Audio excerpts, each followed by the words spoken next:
et bienvenue pour la troisième table ronde sur les premiers retours d'expérience de la mise en place de la norme ISO 9001 version 2015. Cette troisième conférence portera sur l'intégration de l'approche risque, l'alignement stratégique et l'amélioration dans son système de management de la qualité. Beaucoup d'entre vous ont pu assister aux deux dernières séquences, donc vous connaissez un peu le principe. Le présentateur, Oleg Kowalewski, qui est animateur du groupement national performance qualité TPE-PME, sera aujourd'hui accompagné de Jean-Luc Berson. Bonjour messieurs. Bonjour. Bonjour. Je vous laisserai vous présenter quand j'aurai fini d'expliquer deux, trois petites précisions techniques. Donc la séance d'aujourd'hui va durer environ 1h30. Elle sera composée d'une première partie de présentation qui sera entrecoupée à chaque fois de questions. Donc nous vous invitons fortement à poser toutes les questions qui vous passent par la tête ou auxquelles vous voulez une réponse dans la zone questions que vous pouvez voir dans le panneau de configuration de GoToWebinar. La séance d'aujourd'hui sera aussi enregistrée, donc vous pourrez voir le replay sur le site des techniques de l'ingénieur à partir de demain. Voilà, nous allons commencer tout de suite et Oleg, je vous laisse la parole et je vous laisse présenter vous et votre invité. Ok, merci Pierre. Donc bonjour à tous, Oleg Kowalewski, donc consultant, formateur, auditeur en démarche qualité principalement. Donc je suis basé à Rouen, j'exerce ces activités depuis une vingtaine d'années maintenant. Et je suis également animateur du groupement Performance Qualité TPE-PME. Alors juste deux mots sur ce groupement. Donc notre vocation, c'est d'accompagner les TPE-PME pour les aider à mieux développer leurs activités. Donc c'est monter en gamme, hein, la fameuse expression depuis quelques années mais qui correspond à une réalité. Donc notre leitmotiv, c'est aussi de monter en gamme les démarches qualité et donc les fonctions qualité associées. Voilà. Donc aujourd'hui, Jean-Luc m'accompagne dans dans ce webinaire, dans cette table ronde. Donc je vais le laisser se présenter également. Vas-y Jean-Luc. Oui, merci Oleg. Bonjour à toutes et à tous.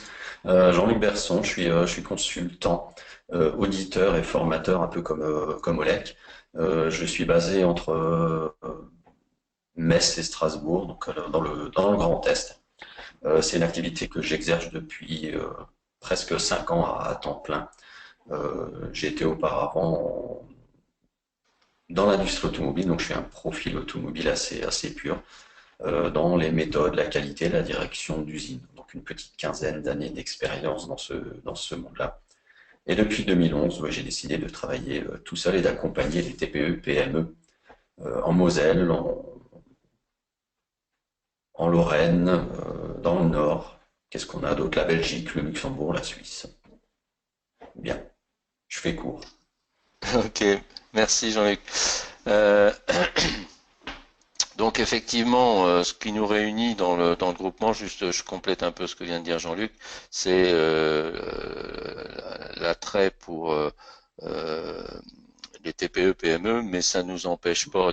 D'abord, ce que l'on dit, ce que l'on présente peut intéresser des structures de taille plus importante, et ça nous empêche pas nous-mêmes, bien sûr, d'avoir des activités hors TPE, PME, dans quelques filiales de grands groupes ou dans des services publics importants, etc. Là, on met en commun des choses pour aider les entreprises de petite et moyenne taille, parce qu'il nous a semblé dans l'exercice de nos activités que c'est elles qui en avaient le plus besoin.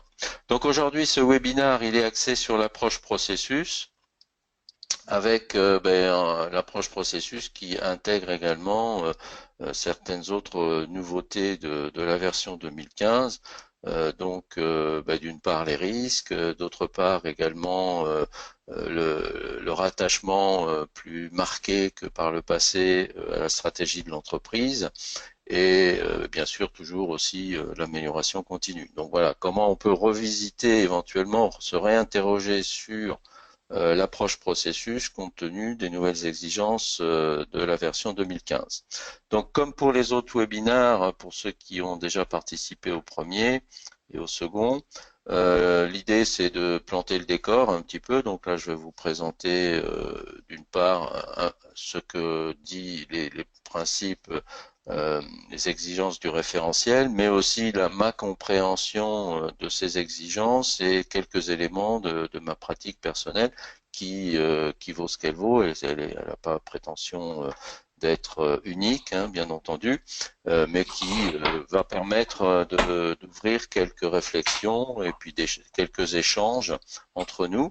Et donc dans la deuxième partie, donc plus importante de cette table ronde, en se basant sur quelques questions, donc les sondages les questions qu'on vous fera qu'on passera, que Pierre vous demandera, auxquelles Pierre vous demandera de répondre, ben, ce sera prétexte à échanger sur les différents aspects de mise en œuvre de cette approche processus, et vous aurez, comme Pierre l'a déjà dit, la possibilité de poser d'autres questions auxquelles Jean-Luc et moi on répondra en temps réel au mieux qu'on peut.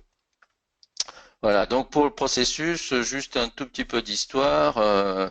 Voilà comment le mot processus s'exprimait chez Michelin en 1936. Donc c'est pas exactement hier ni avant-hier, hein, c'est assez lointain. Et on peut voir que avec dans la définition actuelle, ben, les choses n'ont pas beaucoup évolué. Dès qu'on parle de processus, on a en tête la notion de séquence, de succession d'activités qui à valeur ajoutée, hein, on dit souvent à valeur ajoutée, même si c'est pas dans la définition, mais c'est-à-dire qui produit quelque chose, un résultat attendu en fonction d'objectifs. Donc la définition d'aujourd'hui est clairement en ligne déjà avec la précédente. Le référentiel ISO 9001 2015 nous présente cela en termes d'illustration de l'approche processus, donc des activités, des éléments d'entrée, des éléments sortis.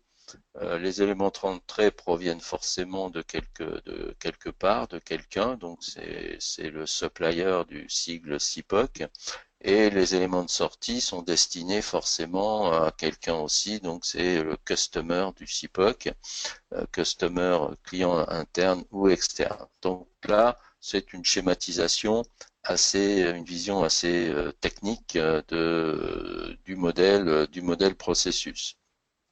Alors après, ce qui est intéressant, c'est de voir ce qu'on fait de tout ça, quelles sont les pratiques dans les entreprises. Avant cela, juste un petit rappel sur les exigences de la norme ISO 9001 au fil du temps. Donc on voit que l'approche processus, vous le savez tous probablement, elle a été intégrée dans l'ISO 9001 en version 2000. Auparavant, on parlait plus uniquement dans la version 87-94 de processus de production. Et c'était plus avec un processus au sens procédé. Hein. Et il n'y avait pas d'exigence spécifique, de critères particuliers à surveiller ou à maîtriser. Donc c'était juste, le mot était utilisé une fois. En version 2000, on a eu l'approche processus déjà bien développée. Et en version 2015, en fait, si on regarde bien les nouvelles exigences, eh bien, ce sont des exigences qui sont pas si nouvelles que ça et qui, en fait, étaient déjà dans les pratiques des entreprises, mais c'est vrai que la norme avait oublié de le spécifier. Voilà. Si vous relisez la norme 2008 ou même 2000, vous verrez que dans le 4.1, si ma mémoire est bonne, on ne dit pas qu'il faut déterminer les entrées et sorties de chaque processus. Pourtant, c'est quelque chose que toutes les entreprises qui ont mis en place l'approche processus ont pensé à faire. Alors, parce qu'ils y ont pensé par eux-mêmes ou parce qu'ils utilisaient d'autres référentiels, d'autres documents comme le FDX 50176 par exemple en France, qui est un document de bonne pratique pour la mise en œuvre de l'approche processus et qui nous disait tout cela. Donc si on regarde bien en version 2015, en fait il n'y en a qu'une vraiment nouvelle exigence, c'est celle qui consiste à intégrer les risques et les opportunités.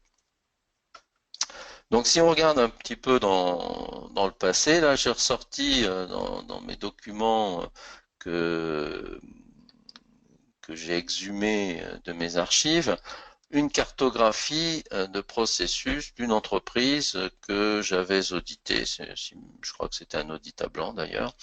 Donc au début des années 2000. Et on s'aperçoit, et ça m'a rappelé effectivement qu'on avait un peu tendance au démarrage de l'approche processus, pardon, à découper assez fin les choses. Et donc, vous voyez, au centre là, une dizaine ou une quinzaine de processus de réalisation, un petit peu moins en processus de pilotage, un petit peu moins en processus support. Mais au final, ça faisait 20, 25, voire 30 processus dans le SMQ d'une entreprise. Alors là, en l'occurrence, il s'agit d'une entreprise de formation. Oui, c'est ça, oui, c'est une entreprise de formation. Et on était capable, par exemple, pour un processus comme ressources humaines, une activité ressources humaines, de distinguer plusieurs processus, le processus formation, le processus recrutement, le processus paye, enfin voilà, pour vous donner un petit peu le niveau de découpage. Après, assez rapidement, alors pour moi, je pense que, parce que je l'ai indiqué là, hein, à partir des années 2004-2005, on s'est rendu compte, alors consultants et auditeurs, que finalement, un découpage aussi fin comme celui que j'ai présenté précédemment, avait plus d'inconvénients que d'avantages. Et les entreprises, bon, on n'était pas les seuls à s'en rendre compte, mais on a inciter les entreprises à globaliser un petit peu les choses. Et pendant une bonne dizaine d'années, on a vu des processus un peu de ce type-là fleurir un peu dans toutes les entreprises. Alors, c'est le modèle, moi je dis souvent en formation, c'est le modèle dominant aujourd'hui. Un ou deux processus de pilotage, un côté pour tout ce qui est politique et stratégie, de l'autre l'amélioration, quelques processus support qui sont communs à peu près à toutes les entreprises parce que tout le monde utilise des ressources informatiques, tout le monde est plus ou moins concerné par les exigences réglementaires, et puis bien sûr les ressources humaines qui parfois sont en pilotage, des fois en support, mais bon, ça c'est pas finalement très très important. Et puis en processus de réalisation, eh bien par différents chemins, mais notamment celui qui consiste à dire à se caler un peu sur ce qu'évoque sur les exigences sur les chapitres de l'ISO 9001 parce qu'on retrouve la partie commerciale, hein, l'ancien 7.2 dans la version 2008, 8.2 dans la nouvelle version, ensuite les exigences de conception, ensuite les exigences d'achat, et puis ensuite les exigences relatives à la fabrication. Donc c'est un petit peu comme si on avait calqué ou défini les processus de l'entreprise à partir des chapitres du référentiel. Bon, c'était pas le but, mais au final, c'est un petit peu ce que l'on a constaté et que l'on peut toujours voir dans beaucoup d'entreprises. Alors ça a aussi des mérites, mais ça peut avoir aussi quelques inconvénients.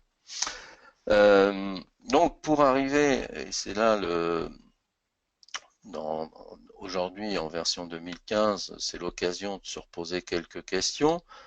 Et dans celle qui consiste à savoir comment on va définir les processus, eh bien parfois on se pose des questions mais qui sont pas forcément les bonnes. C'est-à-dire c'est pas forcément en définissant a priori comme ça ou de manière arbitraire une maille de découpage ou en se disant il faut que je me limite à tant de processus, pas plus de 10 ou pas plus de 12, qu'on arrive forcément à la cartographie ou à la définition des processus la mieux adaptée. Aujourd'hui, la question à laquelle nous invite la version 2015, c'est quelle est la définition des processus, l'architecture des processus qui va le mieux soutenir le développement de l'entreprise aujourd'hui, tel que je le perçois, donc pour sa stratégie dans les 5 ans qui viennent, mais voilà, c'est complètement lié à la situation actuelle de l'entreprise et non pas une cartographie des processus qui a vocation à être la même pendant 10 ans, pendant 20 ans, pendant 30 ans. Euh, donc ce rapprochement des processus à la stratégie qui est un sujet un petit peu nouveau.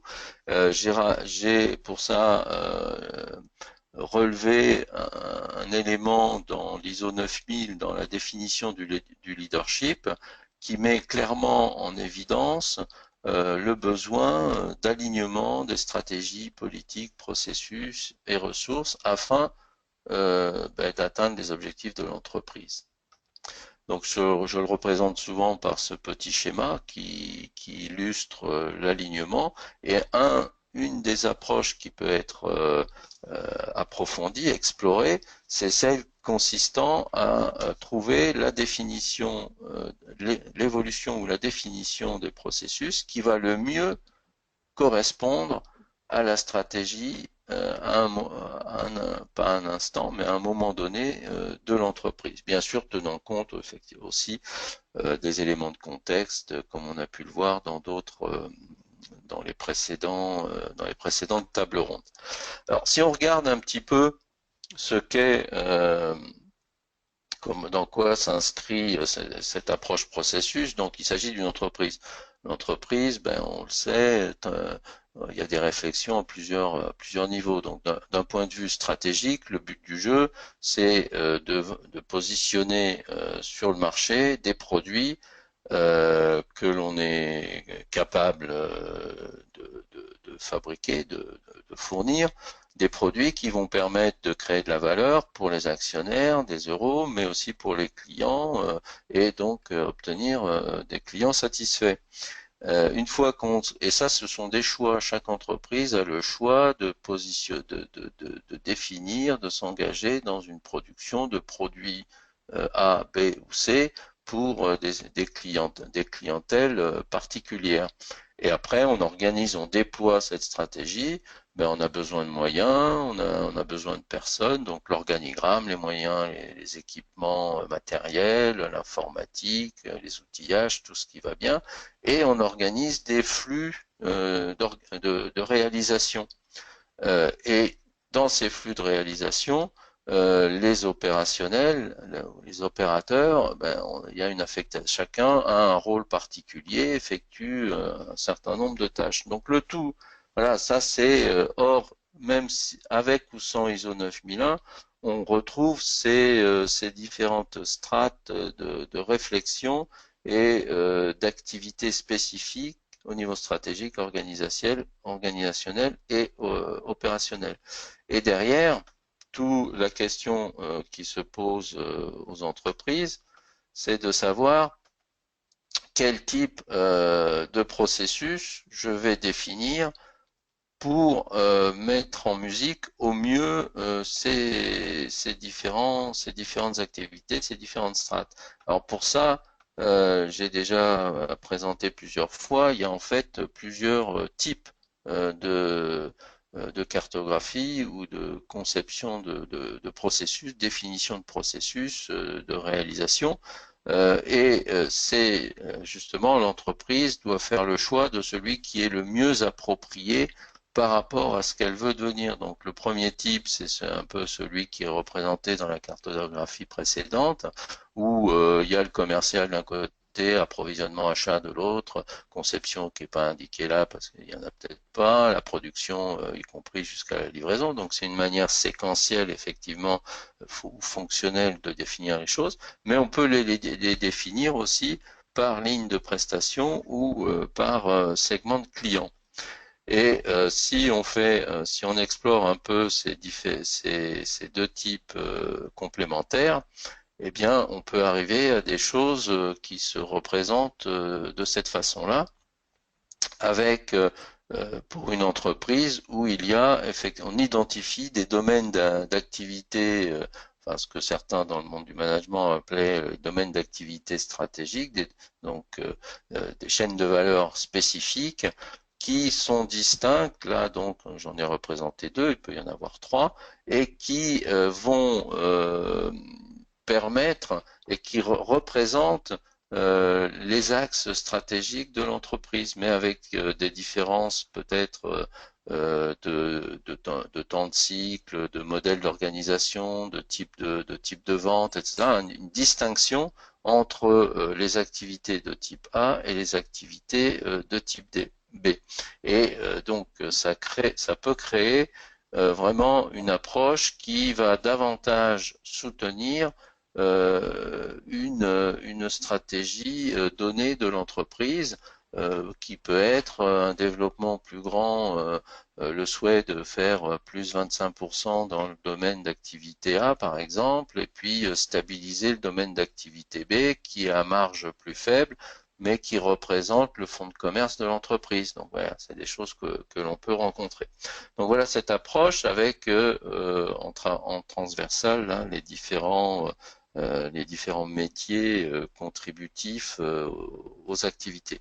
Alors derrière cette visualisation globale, on est amené à réactiver, donc quand on est dans une approche processus de bout en bout, du coup, on travaille sur les flux, hein, à partir de la demande client jusqu'à la livraison client, avec tous les acteurs de l'entreprise qui contribuent à la réalisation des affaires en question. Voilà.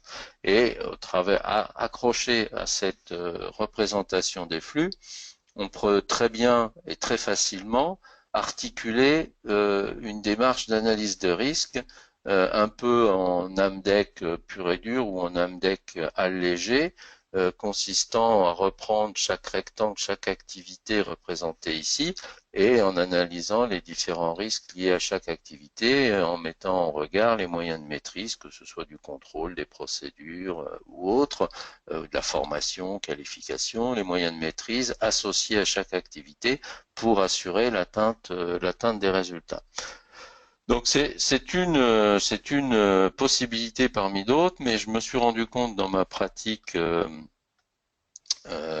personnelle que c'est du fait que l'approche fonctionnelle qui colle aux différents chapitres de l'ISO 9001 a été abondamment utilisée, eh bien plusieurs ou pas mal d'entreprises avec lesquelles j'ai travaillé, en fait, se sont retrouvées un petit peu coincées dans ce modèle-là, et la sortie, les choix qui étaient valables et qui pouvaient les aider à mieux soutenir la stratégie étaient souvent des choix qui amenaient à envisager et à explorer des solutions de processus de bout en bout.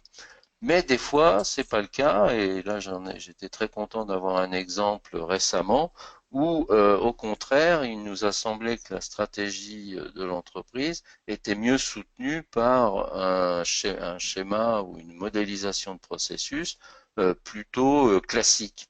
Alors que eux, ils avaient déjà exploré des choses plus par ligne de prestation.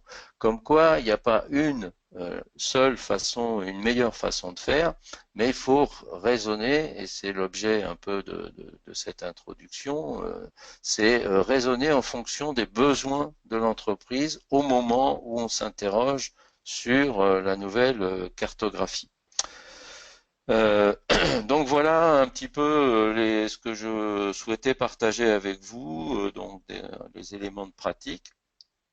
Et donc ce que je vous propose maintenant, c'est de poursuivre avec les sessions de questions-réponses.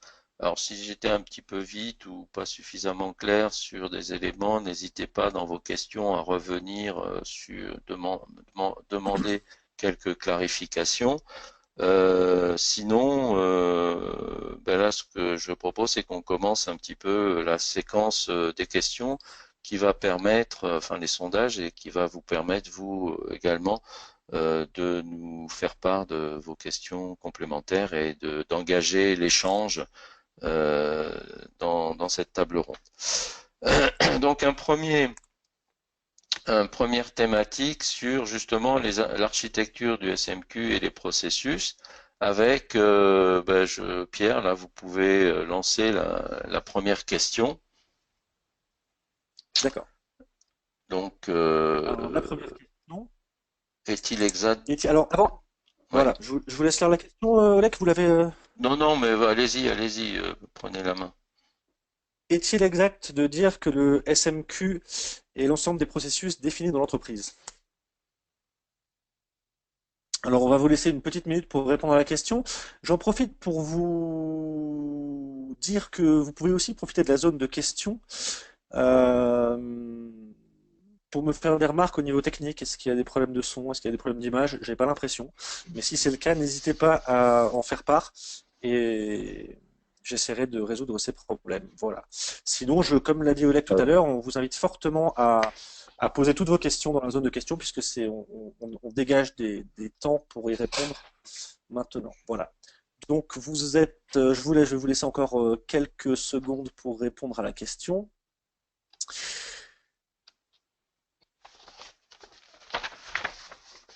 Voilà, on va s'arrêter là. Il y a 80% des gens qui ont répondu.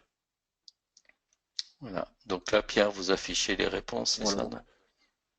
Je vais les ouais, voir tout à fait. aussi. Alors, Vous comme il y me a le encore dites. des gens qui répondent, je vais vous dire le résultat, D'accord. oui, tout à fait. Eh bien, on est 96% des gens ont voté, donc c'est très bien. Je ferme le sondage et je partage les résultats. Donc, est-il exact de dire que le SMQ est l'ensemble des processus définis dans l'entreprise? Vous dites non à 58% et oui à 42%. Oleg, je vous redonne la main. Ok, donc c'est assez partagé. Ben, ça traduit une petite évolution. Je pense que cette question posée il y a quelques années, on aurait eu oui plus forte majorité. Euh, ben, ce qui est intéressant, c'est ça, c'est que il y a une évolution un petit peu de la définition de ce qu'est le système de management de la qualité. Et là, j'ai sous les yeux la note 2 là, dans l'ISO 9000 qui nous rappelle que les éléments du système de management comprennent la structure, les rôles et responsabilités, la planification, le fonctionnement de l'organisme, les politiques, les pratiques, les règles, les convictions, les objectifs et les processus permettant d'atteindre ces objectifs. Donc les processus sont des éléments du système de management ou du système de management de la qualité, mais ce ne sont pas les seuls. Contrairement à une vision assez répandue où on fait la fameuse pyramide avec tout en haut le système, ensuite en dessous les processus, les procédures, bon, etc., etc. Donc il y a une ouverture et il y a un peu le début de prise de conscience que les processus, ça fait pas forcément tout dans un système de management de la qualité. Alors, je sais pas, Jean-Luc, si tu veux ajouter quelque chose par rapport cette première question et cet ensemble de réponses. Oui, bon, si je veux ajouter des choses, j'interviens au lac, merci. Allez-y. Euh, on peut se rendre compte que oui, les résultats sont plutôt mitigés. Euh, il y a aussi le phénomène que les entreprises appréhendent beaucoup mieux la norme aujourd'hui qu'elles l'appréhendaient il y a quelques années, une petite dizaine ou une quinzaine d'années, Hmm. où clairement, bah, on essayait d'être très normatif, on avait des cartographies et des processus extrêmement complexes parce qu'il y avait la crainte d'oublier une exigence du référentiel. Donc Mhm. on a adopté des organisations assez complexes comme ça et on voit au fur et à mesure que les entreprises digèrent et intègrent les référentiels, ben, qu'elles commencent à jouer avec la norme. Et on voit des allégements de cartographie, des allégements d'organisation. On y intègre ou pas certains process, donc ça va dans l'allègement, je trouve. Hein. C'est Hmm. un peu le recul Hmm. Hmm. des années. Ouais. Ok. Est-ce qu'il y a des questions, Pierre, ou on passe à une autre Alors question oui, que... il y a ouais. beaucoup de questions. Hmm. Non, non, on a déjà quelques questions à mon avis. Alors comme vous voulez, soit on fait le deuxième sondage et on répond aux questions après, soit on commence à répondre à certaines Bon, questions maintenant. on peut faire, on peut faire je vous propose de passer à la question 3 du premier thème. On verra si on fera la question 2 après. Ça vous est possible, ça? Oui, bien sûr, bien sûr. Donc on va passer du coup Donc, directement la à la question typologie. 3.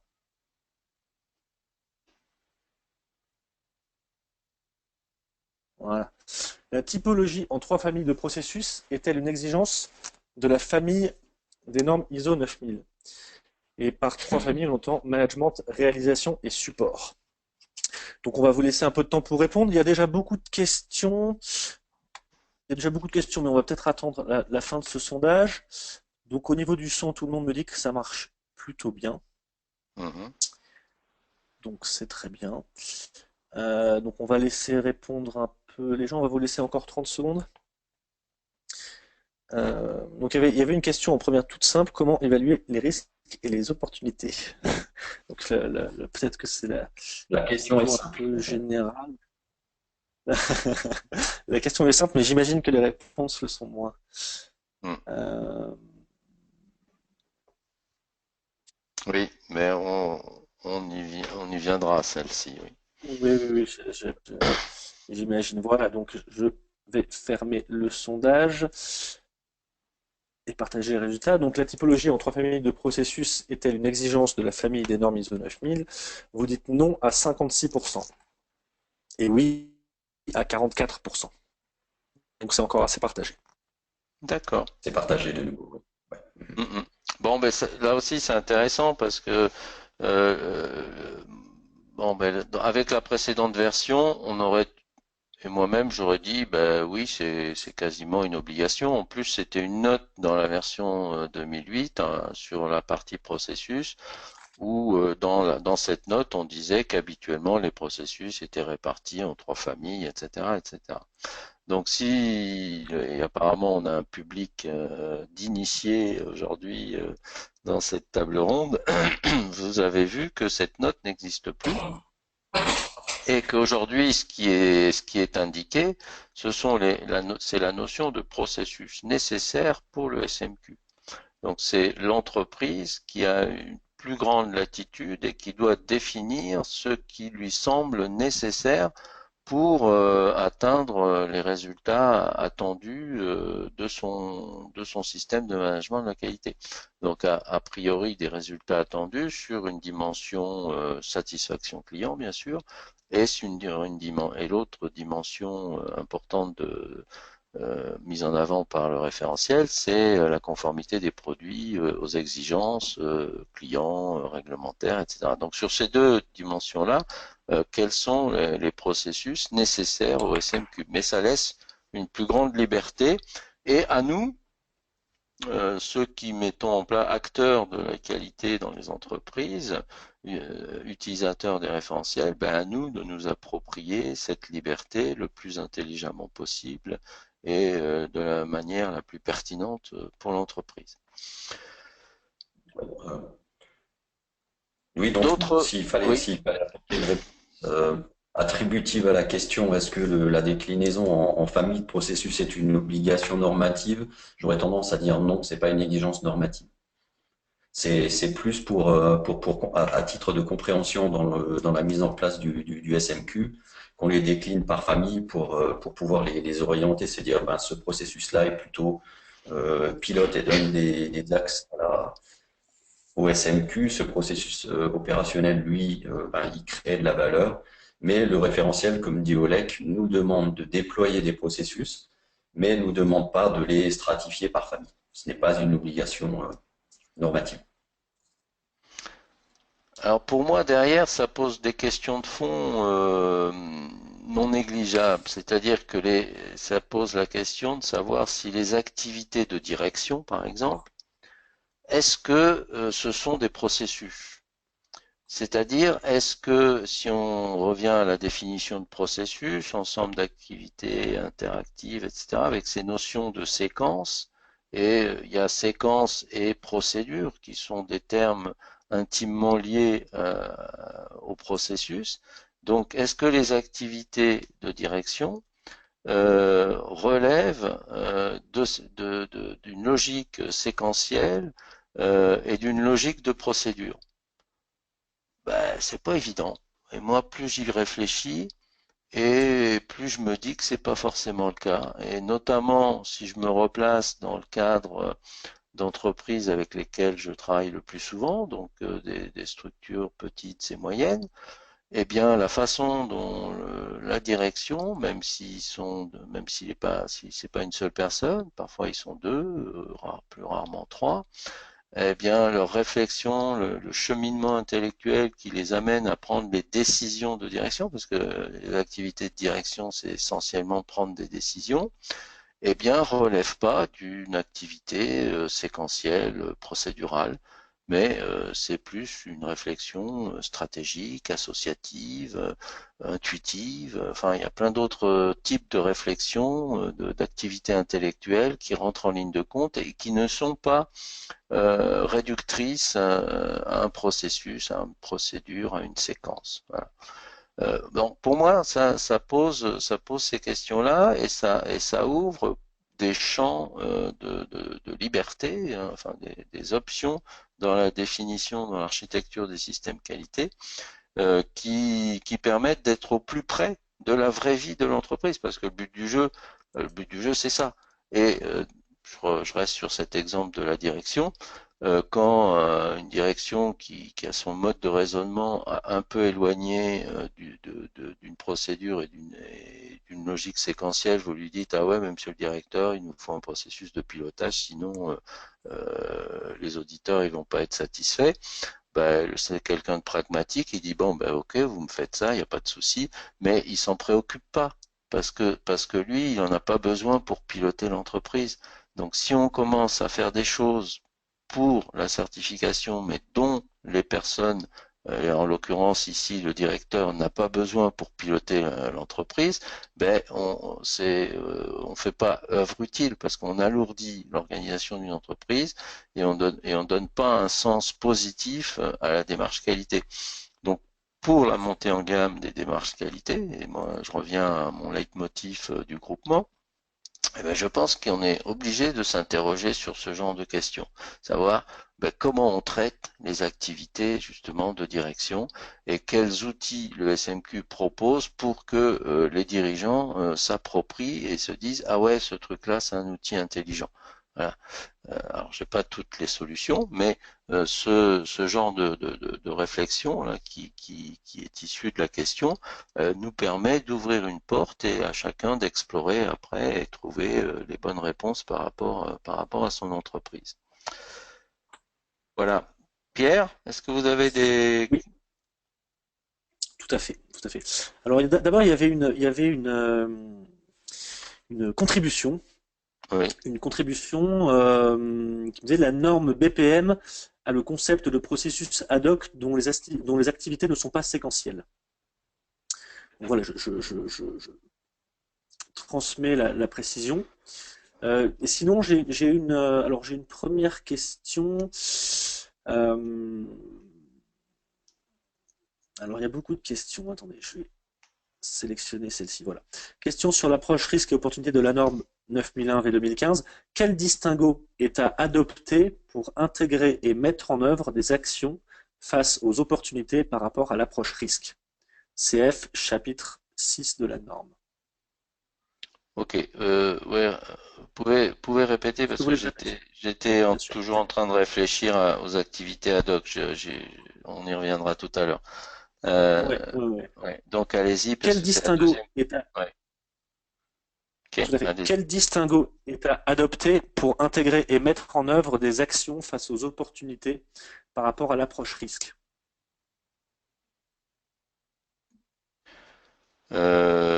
C'est une bonne question.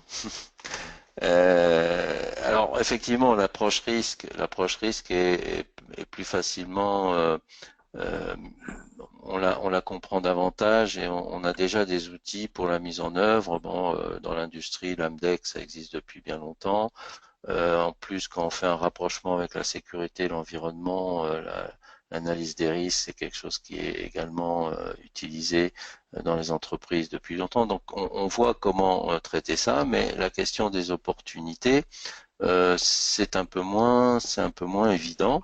Et notamment, ma premier élément de réponse, c'est qu'il n'y a pas forcément d'outils équivalents, en tous les cas, euh, à ceux qu'on peut utiliser pour les risques. Et donc, ça va dépendre. ça va dépendre un petit peu de ce que l'on veut, de ce que l'on veut en faire. Alors moi, ce que je dis aux entreprises que j'accompagne, c'est que justement, une première réflexion à faire par rapport à cette question d'opportunité, c'est une question globale qui a à se poser au niveau de la direction. C'est-à-dire que les opportunités, on voit bien de quoi il s'agit. Il s'agit d'être en capacité de saisir une occasion, soit de mieux faire, soit de mieux satisfaire un client, enfin, autour du produit ou autour de la satisfaction client. En tous les cas, en termes qualité de création de valeur. Donc ça peut être aussi une opportunité de développement d'activité pour un certain pour un client et si possible un client qu'on va satisfaire. Donc à partir de là, l'idée c'est à qui je donne la possibilité dans l'entreprise. Moi, si j'étais directeur, est-ce que je leur dis? Je dis, moi, la première question, c'est à qui, quelle fonction, à qui je donne la possibilité de saisir des opportunités. Je connais des entreprises où, dans l'atelier, le directeur, il n'a pas envie que les gens saisissent trop d'opportunités. Et le cadre opportunité est relativement limité parce que les activités de l'entreprise en question sont bien bordées et ce qu'on veut surtout, c'est que les gens respectent ce qui est défini et pas forcément saisissent des opportunités. Bon, ça, on a plus en tête effectivement des organisations industrielles qui sont comme cela. En revanche, et toujours sur le terrain, on peut effectivement imaginer des activités de service ou au contraire, celui qui est en front office, là, qui rend le service au client, eh bien, on souhaite qu'il puisse adapter son service, au moins dans une certaine mesure, personnaliser, c'est la notion de personnalisation. La personnalisation commence par la détection de qui est le client, et donc on va s'écarter un peu du fil conducteur du classique donc on saisit une opportunité pour mieux servir ou pour mieux satisfaire un client. Et donc ça, c'est pas un outil qui va permettre ça. C'est plutôt une prise de conscience et une formation. Donc une manière, et ça c'est général pour les risques et les opportunités, une manière d'intégrer ces exigences-là dans la vie de l'entreprise, c'est commencer par se poser ces questions-là et former les personnes à la prise en compte des risques et des opportunités en temps réel et non pas en amont en faisant une analyse préalable, donc en identifiant des risques, en mettant en œuvre des moyens de maîtrise. Donc voilà, et finalement on aboutit au résultat qu'on renforce la structure et en la renforçant on peut aussi l'alourdir, mais préalablement et non pas par la réaction en temps réel. Donc cette approche risque et opportunité, c'est aussi peut se résoudre par de la formation pour que les gens puissent agir en temps réel. Un peu comme un pilote d'avion, hein. Il ne va pas consulter son analyse AMDEC quand il y a un truc un peu étrange qui se produit en vol. Voilà, il prend sa décision parce qu'il a eu des entraînements, parce qu'il a été briefé sur la prise en compte des risques, etc., etc. Voilà, c'est un petit peu ça l'idée. Alors, je sais pas si j'ai répondu à la question, mais bon, Alors, voilà, moi ça. oui, oui, il y a une question qui va du coup prolonger celle-ci. Comment répondre aux exigences de gestion des opportunités sans process ou outils? Et corollaire, quelle est la différence entre opportunité et amélioration? Ah, Jean-Luc, tiens, je vais te laisser répondre. Merci. Bon, De rien. alors, l'opportunité, effectivement, c'est quelque chose qui est moins palpable ou moins mesurable comme un risque. Une analyse de risque, on sait bien les faire. De plus, on a pléthore d'outils sur le marché. Donc, quantifier un danger et son exposition, on sait faire. Les organismes de certification pour lesquels je travaille, parce que là, je partage mon expérience, nous donnent également des règles d'audit qui nous disent, bon, ok, les risques, regarder un peu comment tout ça est mis en évidence, comment on pondère les risques. Néanmoins, les opportunités, c'est moins factuel. C'est est-ce que les processus, les pilotes de process ont des bonnes idées ou des gains potentiels? Et ça peut se faire au fil de l'eau, dans l'année ou dans la vie de l'entreprise. Et à un moment, on l'injecte pourquoi pas, dans la revue de direction. C'est ce qui se fait. Très concrètement, les organismes de certification, enfin les miens en l'occurrence, me disent il faut au moins qu'il y ait l'identification d'une opportunité par processus, sinon on est plutôt dans la non-conformité. Sous-entendu que bon bah si la notion d'opportunité n'est pas encore intégrée dans l'entreprise. Donc à chaque processus d'en trouver aujourd'hui à minima une, je dirais. Après c'est y a-t-il besoin d'une procédure qui explique, qui argumente tout ça? Non, très honnêtement. Euh, En termes de communication, en termes de retour, enfin les pilotes de processus, il faut à eux de veiller à ce que les opportunités à un moment leur remontent et que ça soit discuté en revue de direction. Ça peut aider éventuellement. Après, il y a une mise en place qui se fait. On pourrait se raccrocher au 6.3 sur la gestion des modifications du SMQ. Pourquoi pas? Mais c'est vrai que c'est moins palpable, c'est moins tangible que les risques aujourd'hui. Ok. Bon, moi j'ai une approche un tout petit peu différente. Bon, je j'ai pas reçu les consignes qu'évoque Jean-Luc, mais on travaille pas pour le même organisme. Moi, je Oui, partirais du haut, c'est-à-dire que pour moi, quand je parle d'opportunités dans les entreprises, notamment à des dirigeants, ils pensent tout de suite opportunités d'affaires. Parce que c'est celles qui sont les plus importantes pour une entreprise, hein. Enfin, d'un certain point de vue, hein, du point de vue de la réussite, effectivement, on peut le comprendre. Donc, opportunité d'affaires. Donc ça, pour moi, c'est le premier niveau. Et du coup, ça découle des réflexions un petit peu stratégiques. Donc, soit au niveau de la direction, soit au niveau des services ou des processus, parce que parfois service et processus, vous savez très bien que c'est un peu c'est la même chose. Eh bien, il peut y avoir une réflexion stratégique, donc un choix en début d'année ou à un moment donné, on dit bon, on va se développer sur ce marché ou sur ce segment de clientèle ou ce type de produit qui est un petit peu nouveau, sur lequel on est sur lequel on n'est pas suffisamment développé. Donc c'est ça, c'est les premières opportunités, c'est des opportunités de marché. Voilà. Euh, après, on peut avoir, comme je le disais précédemment, des opportunités non plus par marché, mais par client. Bah, tel client, je sais bien qu'il aime bien qu'on s'occupe tout particulièrement de lui, donc on va lui faire un petit truc en plus et on rentre dans la personnalisation d'un service ou de quelque chose. Bon, et dans la question, il y avait aussi quelle différence entre opportunité et amélioration.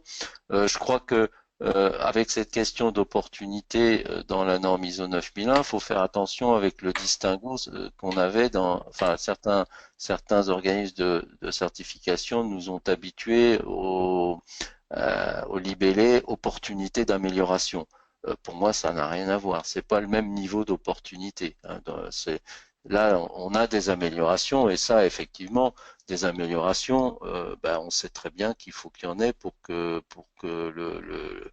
la démarche globalement d'amélioration puisse être démontrée et puis on puisse dire qu'elle fonctionne. Et là, je rejoins ce que dit Jean-Luc.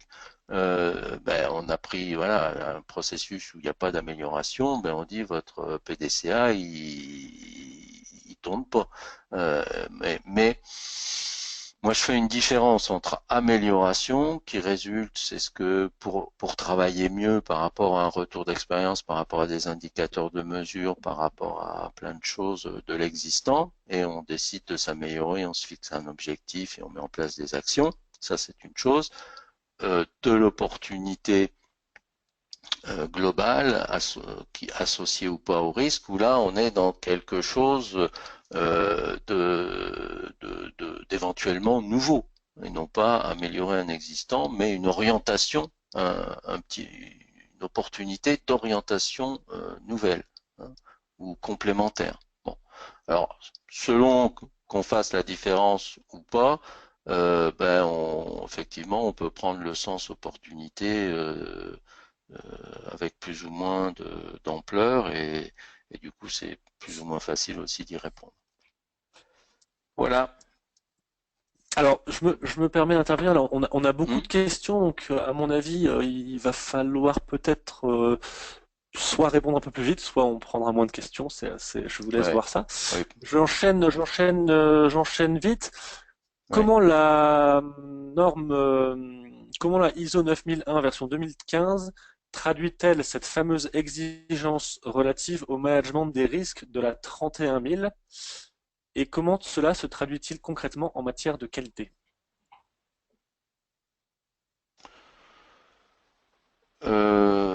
Ouais, c'est bon. Alors, il y a pas vocation pour l'ISO 9001 à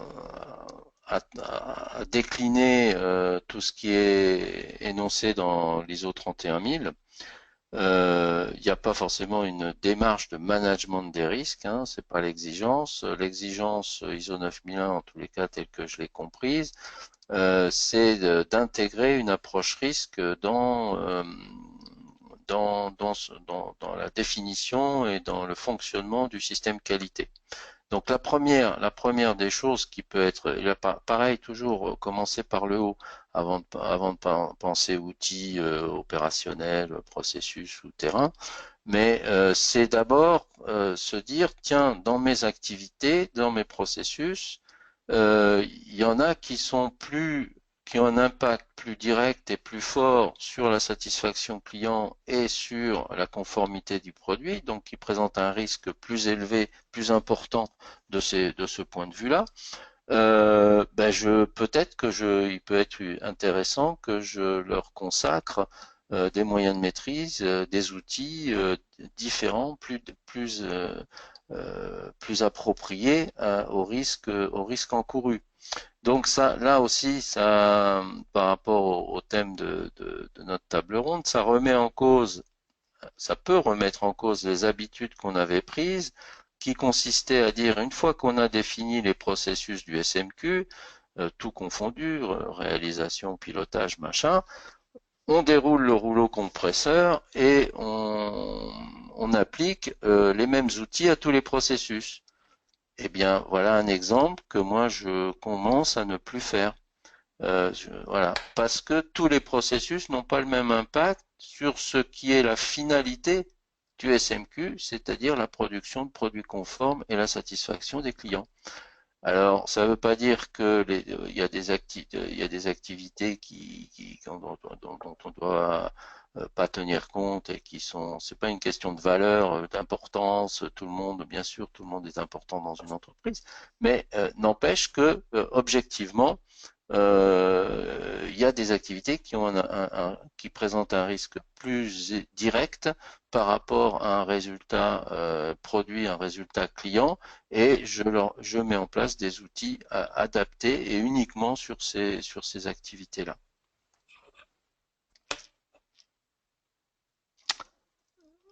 D'accord. Une autre, On prend peut-être ouais, une dernière ouais. question sur cette thématique. La limitation des processus au strict nécessaire peut-elle nous donner la possibilité d'identifier des risques et des opportunités uniquement sur les processus nécessaires? Ben, moi je dis oui. Voilà. Après, on discute sur ce qu'on considère nécessaire ou pas, mais moi je dis oui. Moi je fais ça, Alors, par absolument. exemple, pour prolonger la question, si on a 20 processus, peut-on faire des analyses de risque-opportunité seulement sur les 4-5 processus clés? Oui, Oui. oui. On s'arrête là? Ouais, ouais. Non, non, mais absolument. Mais ça, c'est intéressant. C'est intéressant parce que c'est contre-intuitif quelque part. C'est contre-intuitif compte tenu de toutes les habitudes qu'on a prises dans les démarches qualité ces 10, 15 dernières années.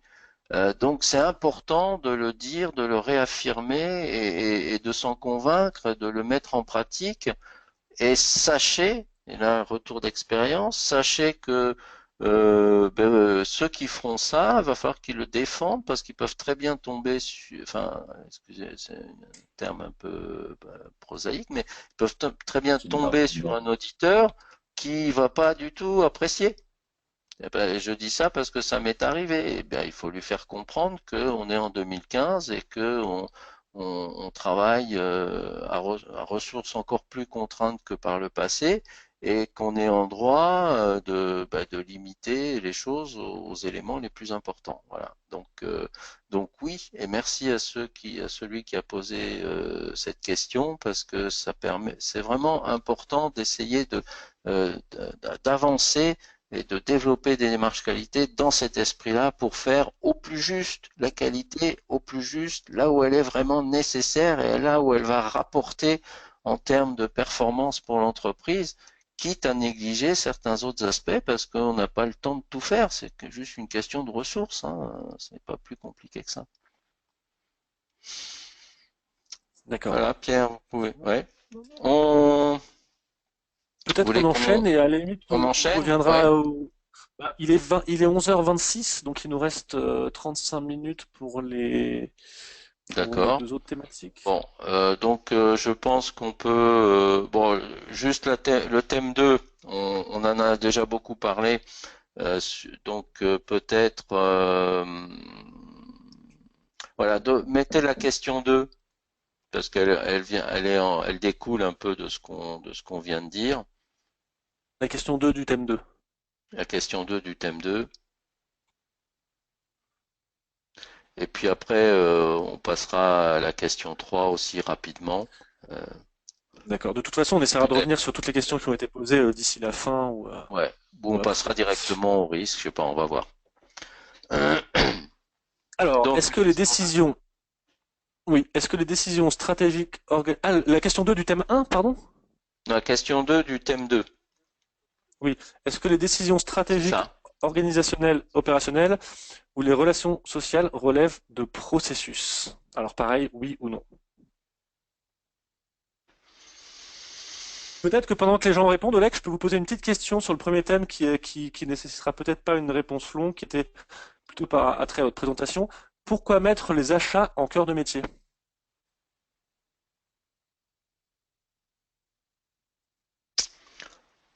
C'est pas une chose que je fais systématiquement. Là, dans l'exemple que j'ai présenté, il devait y être. Euh, mais c'est la différence qu'on voit parfois dans les entreprises entre achat et appro.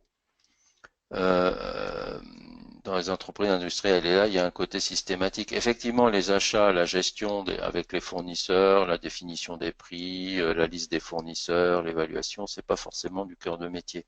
En revanche, l'approvisionnement, bah, c'est souvent du cœur du métier. Hein, une fois qu'on a défini à qui on achetait, ben, la production a besoin d'approvisionner pour réaliser les affaires. Et là, oui, je le mets dans le flux cœur de métier. Voilà. Je ne sais pas si Jean-Luc est d'accord avec Si, c'est ça. complètement juste. Oui. Voilà. Bien que je travaille pas dans l'automobile, moi, mais bon, ça m'empêche pas de m'inspirer des bonnes pratiques. Non, non, c'est Alors, complètement juste le distinguo entre achat et appro. Ouais, d'accord. J'affiche les résultats du sondage. ouais. Donc, à la question, est-ce que les décisions stratégiques, organisationnelles, opérationnelles ou les relations sociales relèvent de processus, vous dites non à 71% et donc oui à 29%. Donc, on est un peu sur un tiers, deux tiers. Voilà. Donc ça pose juste la question, hein, comme les autres, il n'y a pas une bonne réponse et une mauvaise réponse, mais je pense que se poser la question, déjà, ça peut permettre de faire évoluer bon, la réflexion, bien sûr, et puis du coup, derrière, l'architecture du système qualité.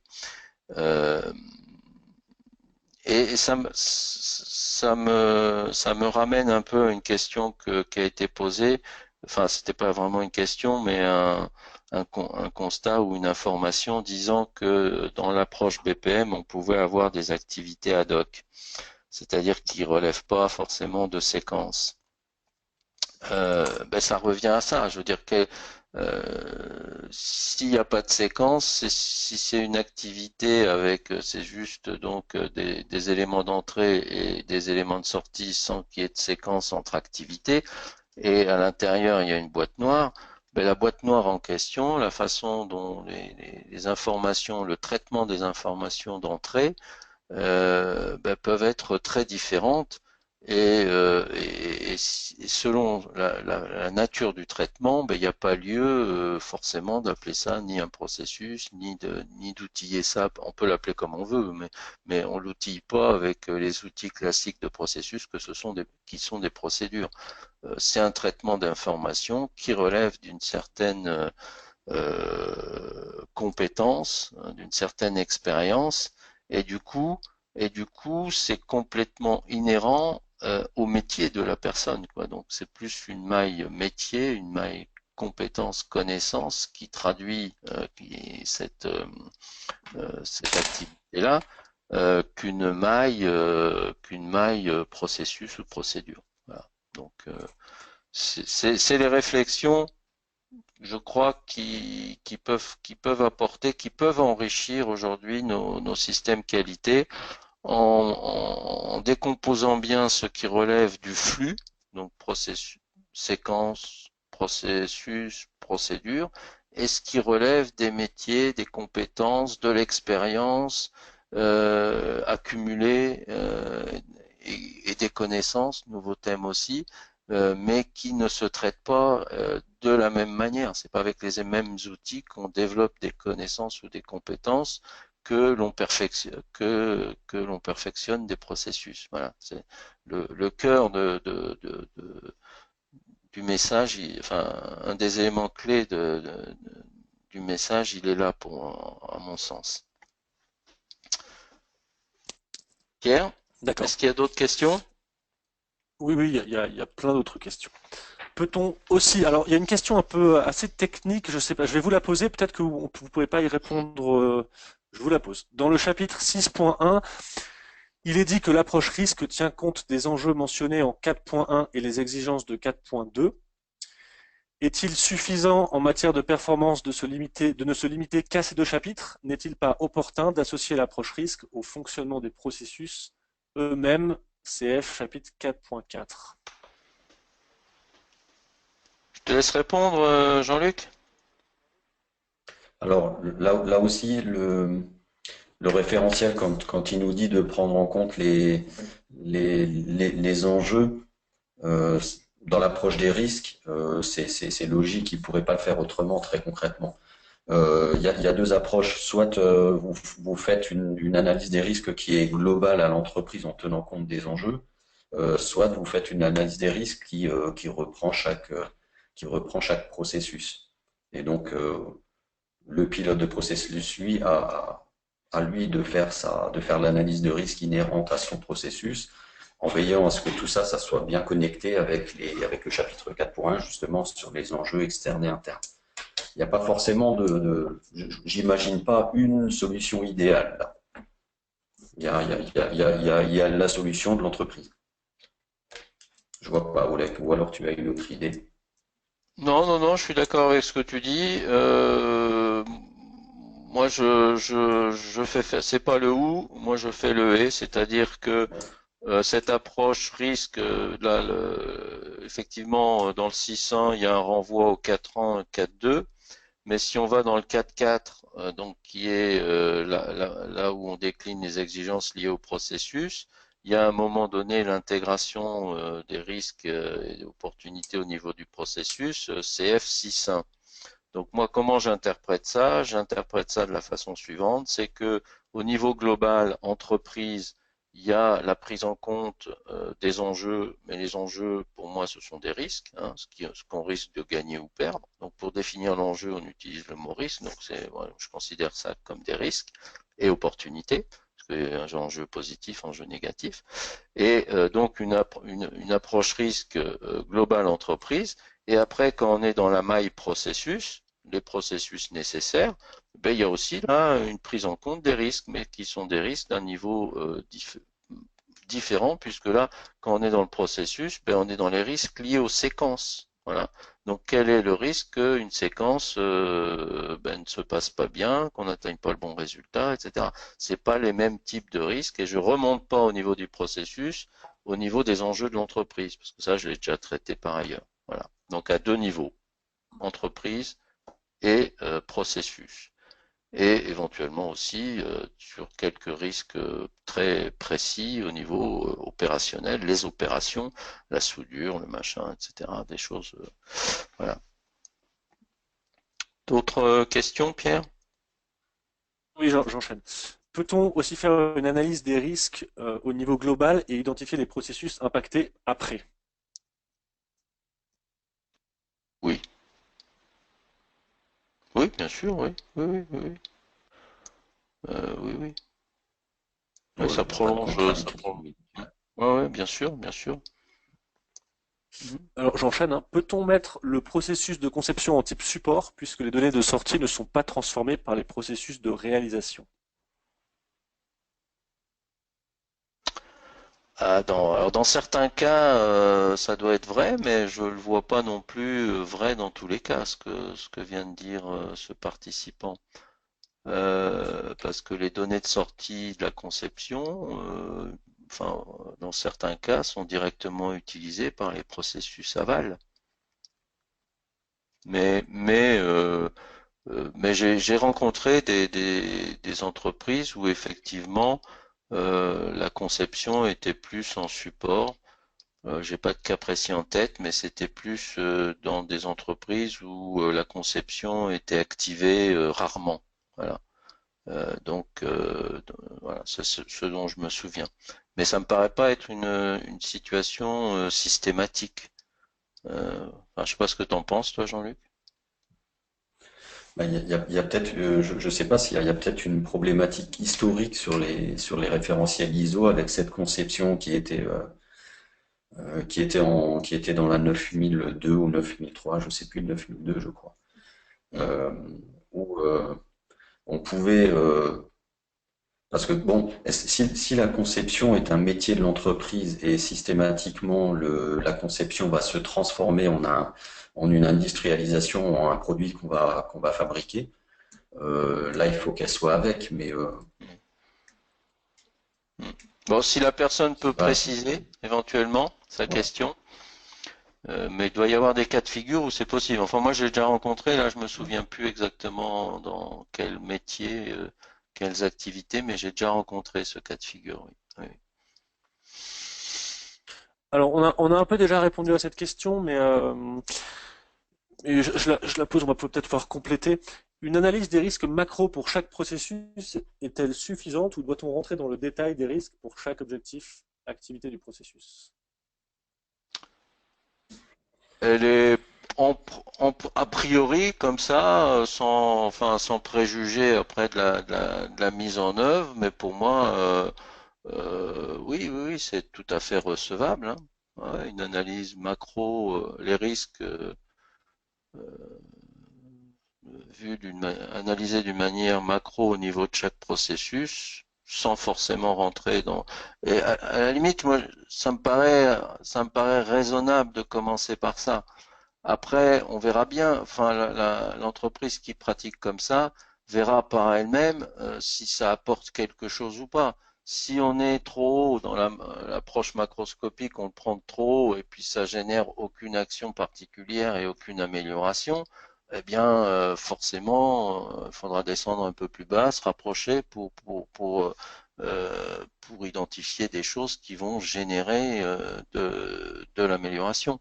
Mais commencer de manière macroscopique, ça me paraît tout à fait légitime. D'accord. Si la version 2015 n'exige pas de hiérarchiser les processus, comment va-t-on les élaborer dans la cartographie? Et est-ce qu'à ce moment-là, la cartographie elle-même ne peut-elle pas être remise en cause? Alors, je comprends le mot hiérarchie dans le sens pilotage, réalisation et support. Et donc, si c'est dans ce sens-là que ça a été utilisé, ben effectivement, ça remet en cause la notion de cartographie des processus. Et moi, je parle dans mes accompagnements récents, je parle de cartographie des processus, je parle d'architecture du SMQ. Voilà, donc je présente l'architecture, donc les éléments, la tête, le squelette, les bras, etc., de mon SMQ. Mais la tête, je l'appelle pas processus tête, par exemple. Je dis juste que c'est la tête. Voilà. Et... Mais c'est effectivement, ça remet en cause cela. Hein. Alors, je sais pas si je réponds dans le sens dans lequel avait été posée la question, mais c'est voilà ma réponse en tout cas. On va peut-être encore faire une ou deux questions avant de Ouais, passer au dernier thème, il est midi moins 20. ouais. Pour convaincre la direction de ce travail complémentaire ou de la formalisation des risques, la nécessité de mettre à disposition des ressources, quels sont vos principaux arguments? Question graphique. Vous pouvez reprendre là? Je la repose. Pour Ouais. convaincre la direction Mm, de ce travail complémentaire ou de la formation de formalisation des risques, mm. de la nécessité aussi de mettre à disposition des ressources, quels sont les arguments que vous pourriez conseiller? Mhm. D'accord. Alors il y a deux choses. Alors je sais pas si elles sont liées. C'est du travail supplémentaire, risque et autre chose, et puis d'ajouter des ressources. Bon, c'est pas forcément lié. Peut-être qu'on peut être dans une situation où dans l'entreprise, on considère que ben, les ressources sont là, il y a du travail supplémentaire, mais pour des ressources existantes. Donc je ne ferai pas forcément un lien, une équivalence directe. Alors par ailleurs, il peut très bien y avoir des situations où effectivement il y a un problème de ressources. Bon. Mais pour le travail, l'introduction risque, ben, moi je pense que le levier le plus utile et le plus parlant dans cette version 2015, c'est de dire à la direction, on va construire ensemble un outil qui va aider l'entreprise à déployer sa stratégie plus efficacement. Alors, bien sûr, si la stratégie n'est pas la bonne, ça veut dire aussi qu'on va aller plus vite dans le mur. Non, je plaisante.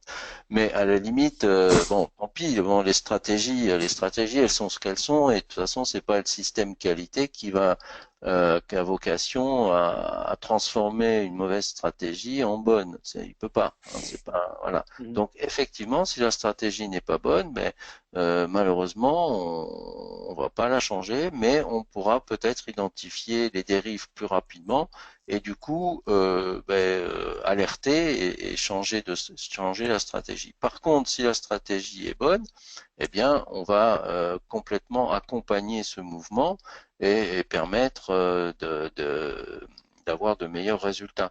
Donc, je pense que c'est ça. Moi, c'est en tous les cas ce discours-là j'ai constaté sur une dizaine d'entreprises différentes, d'organismes aussi, qu'au niveau de la direction, ils l'entendent, ils se disent ah ça m'intéresse. Bon alors après entre la difficulté reste à le concrétiser, mais bon au moins déjà ils sont réceptifs à ce message-là qui consiste à dire la qualité enfin s'occupe est managériale. Donc c'est un passage un peu d'une qualité un peu technicienne comme on a beaucoup déployé ces dernières années à une qualité managériale. Voilà, ça va être un outil d'aide pour la direction de l'entreprise. Donc je pense que ça, ils l'entendent et ça les intéresse. Alors après, la question des ressources, c'est autre chose. Jean-Luc, D'accord. est-ce que tu as... On peut peut-être. Oui. Pardon. Tu as un témoignage par rapport à ce Euh, que je viens... non, Non? je suis d'accord. Malheureusement, c'est quelque chose qu'on entend assez fréquemment, le besoin en ressources supplémentaires pour faire l'analyse de risque. Ouais. C'est pas la Ah première oui, fois que j'ai ce coup. d'accord. Ok, donc on Alors, peut passer au thème 3, justement, approche processus et maîtrise des risques. Bon, on peut passer à la question 1, qui est toute simple.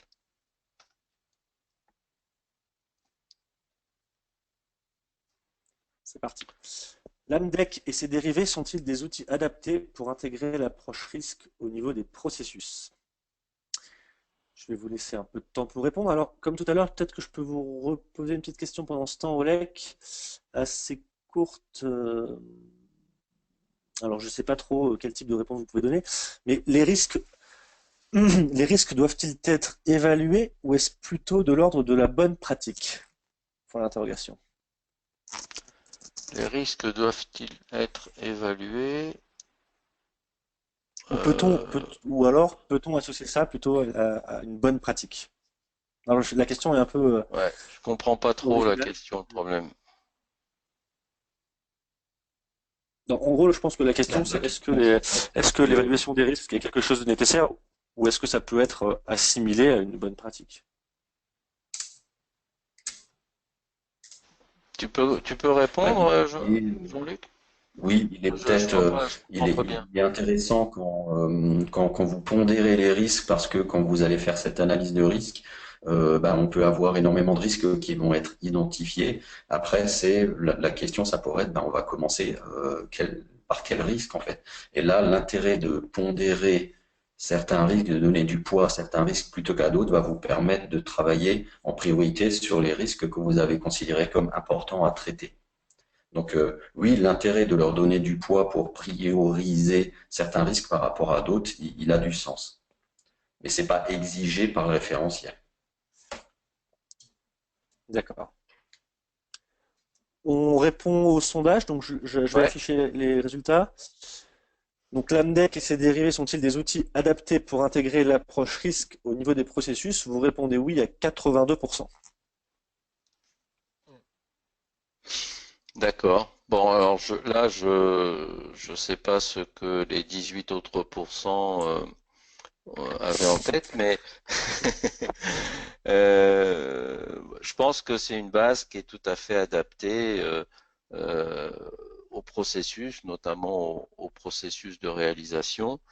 Et voilà, moi, c'est sur cette base-là. Alors, vous m'avez peut-être vu jouer là avec changer un peu les documents, mais je peux l'afficher à l'écran. Voilà un petit peu le genre d'outils.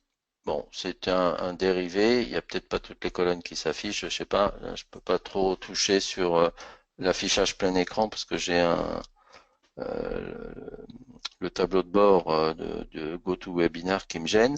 Mais vous voyez, les différentes activités, les risques, une espèce de cotation, les moyens de maîtrise, et puis après on évalue un peu la pertinence des moyens de maîtrise en revue de processus. Mais c'est complètement adapté, allégé par rapport à l'AMDEC pur et dur, hein, mais la logique reste rigoureusement la même. Et je rejoins une question qui a été posée précédemment.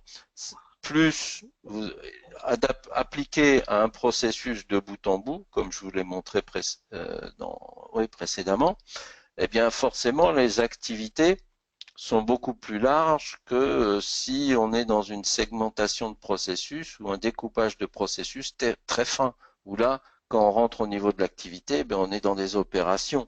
Donc, voilà. Donc, le fait de le faire sur un processus de bout en bout, ça donne tout de suite une dimension un peu macroscopique de l'analyse des risques. Ce qui n'empêche pas, après, dans un type d'activité particulier, d'aller plus dans le détail pour aller rechercher des risques opérationnels beaucoup plus fins, etc. Mais bon, voilà. Donc c'est, je pense, voilà, c'est un bon outil. Il a fait ses preuves. Enfin là, je parle de l'AMDEC. Hein. Donc n'hésitez pas à exploiter et puis quitte à simplifier lorsqu'il y a des possibilités de simplification. Allez, Alors oui. justement, la question rapide, l'AMDEC est adaptée, mais est-elle obligatoire? Alors non, c'est pas Non, obligatoire. non. Le Alors référentiel ISO 9001 nous demande d'avoir une approche par les risques, mais n'impose pas l'outil à utiliser. D'accord. non, non, elle est absolument pas obligatoire.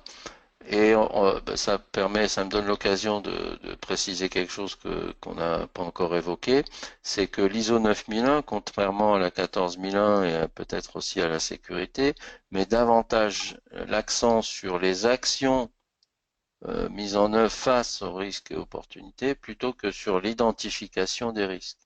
Il n'y a absolument aucune exigence en termes d'identification des risques.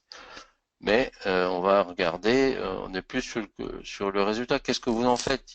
Vous avez identifié quelques risques, peu importe les moyens. Montrez-moi ce que vous en faites, quelles actions vous mettez en place, est-ce que ces actions sont efficaces, et après on reboucle, après, une fois qu'on a résolu certains risques, mais il y en a d'autres qui apparaissent, etc., etc. Donc je pense qu'effectivement c'est important de le souligner.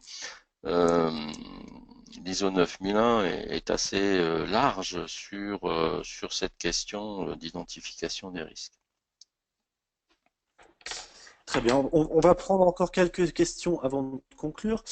Le choix de la méthodologie de cotation des risques est libre. Donc, peut-on avoir différentes méthodes dans un même SMQ? Oh bah oui. Oui, si c'est pas juste pour s'il y a une raison, oui. S'il y a une cohérence à choisir différentes méthodes de cotation selon qu'on est en prod ou selon qu'on est dans des activités administratives ou commerciales, je sais pas, voilà, oui, ou en conception, oui, ça peut être, oui, oui, il n'y a aucun souci, aucun souci. Écoutez, on a répondu à peu près à toutes les questions. Je vous propose en fait peut-être de reprendre le commentaire tout à l'heure.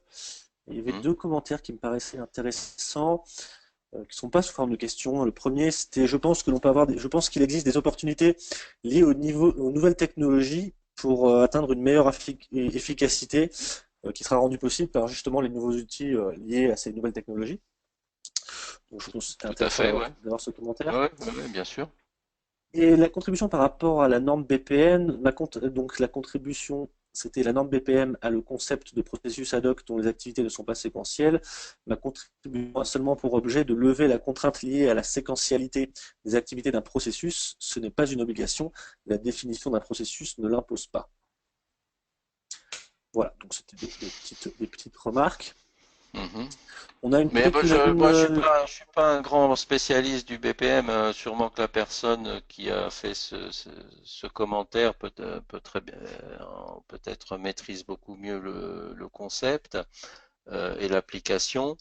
Mais ce qui me paraît important là-dedans, c'est une ouverture aussi, parce qu'en France, le BPM est relativement peu connu. Les outils qu'il y a derrière le sont encore moins, mais c'est quelque chose de riche. Moi, j'ai commencé à regarder, je m'en suis inspiré pour certaines choses, hein, comme j'ai pu vous le montrer.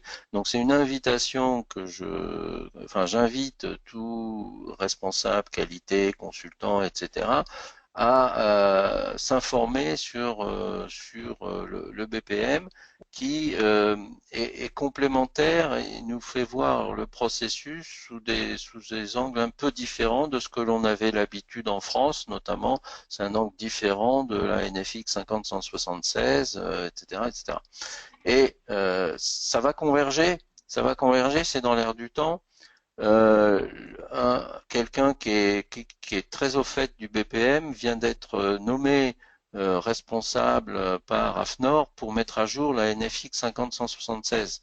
Donc c'est vous dire à quel point c'est vraiment dans l'air du temps. C'est des choses nouvelles qui arrivent. Alors l'air du temps, on s'en fout, mais c'est des choses nouvelles qui arrivent dans le monde processus et qui sont particulièrement pertinents. Donc, à nous, fonction qualité, de s'y intéresser pour être force de proposition ensuite dans l'entreprise. Voilà. Donc, c'est vraiment un sujet intéressant. Je vous invite à l'explorer. d'accord. Est-ce qu'il y Une a d'autres nouvelle choses? question. Est-ce que l'analyse des Ah, opportunités... Oui, oui, il y en a d'autres. Est-ce que l'analyse des opportunités sera faite avec la même méthode que la de cotation des risques?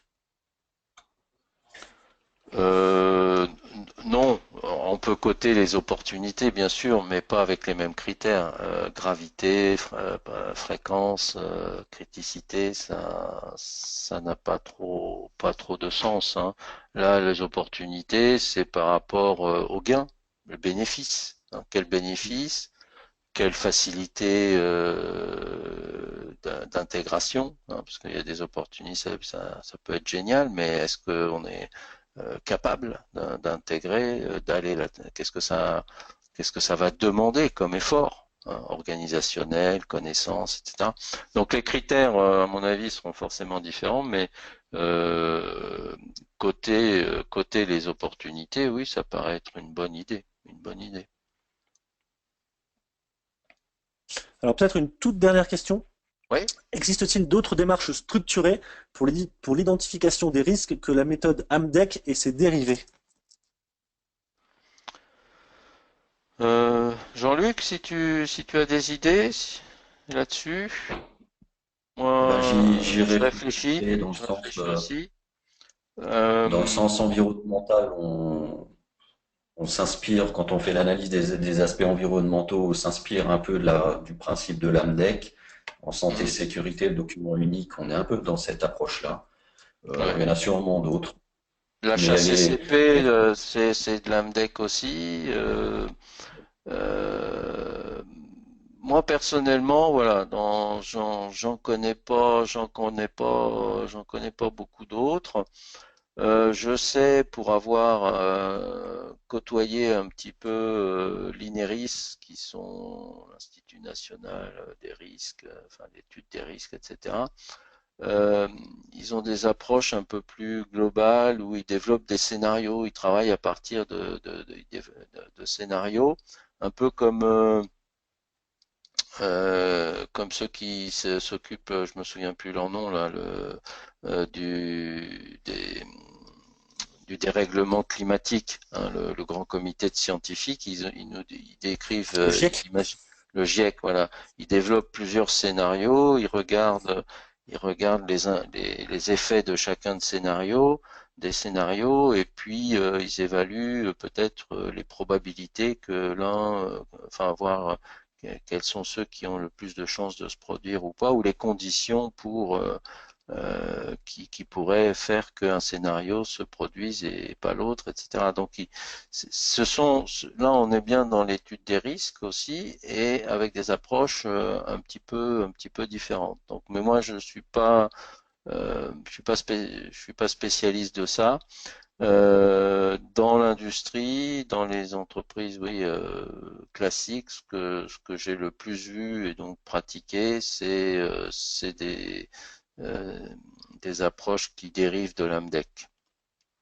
Mais je pense qu'il y a d'autres choses. Alors justement, alors peut-être que ça peut être la dernière question. Le, au niveau de l'analyse de force, faiblesse, des menaces, des opportunités, l'outil SWOT au niveau de la direction est-il suffisant?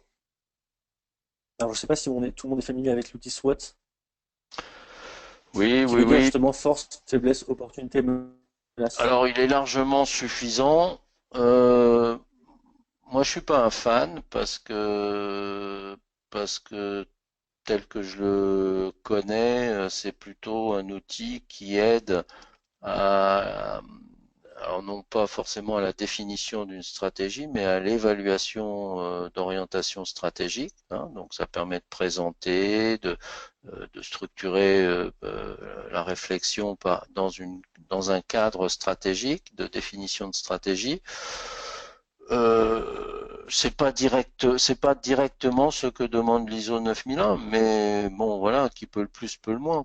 Et effectivement, au niveau des enjeux, puisque les enjeux, il y a les opportunités et les risques, ou les menaces et les opportunités, ben, vous répondez en faisant un SWOT au niveau entreprise, effectivement, vous répondez au moins à ces deux rubriques-là, et vous avez en plus les forces et les faiblesses. Donc voilà, c'est très bien, hein. Il y a aucun problème.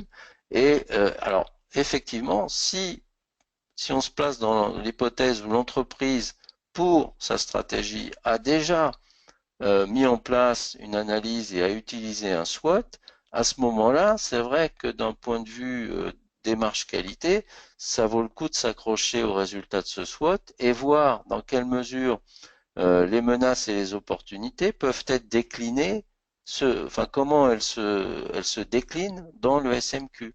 Alors, si dans ce cas de figure-là, oui, c'est particulièrement pertinent de s'accrocher à un travail déjà existant dans l'entreprise. Ça, oui, oui, oui, tout à fait. Et là, je parle, j'ai ce cas de figure dans une entreprise, et là, je leur dis, ben voilà, vous l'avez déjà fait, vous, pour votre réflexion stratégique. Donc maintenant, nous, on va juste l'exploiter pour voir en niveau qualité, système qualité, ce que l'on peut en faire.